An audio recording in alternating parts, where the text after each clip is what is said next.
All right, good evening, ladies and gentlemen. How many of you here have heard of Henry Ford before? Does the name sound familiar at all?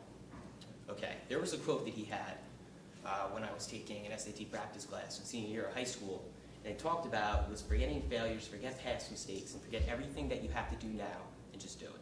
So in other words, kind of leave everything you had to leave behind in your life, anything that you failed at, anything you didn't excel at, anything that you felt you could have gave your best, and just forget about it and move on, and just try your best at what else you do.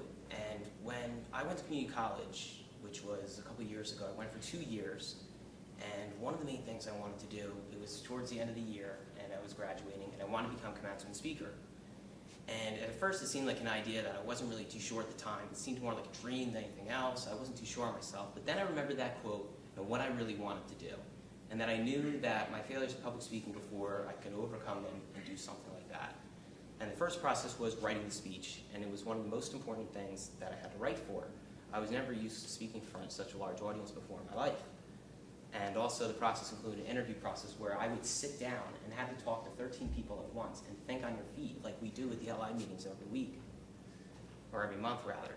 And also there was the final thing. Once I got selected, it was a great honor to do it, and I was really blessed to do it. And I spoke in front of over 1,000 people, and it was pretty crazy to do something like that.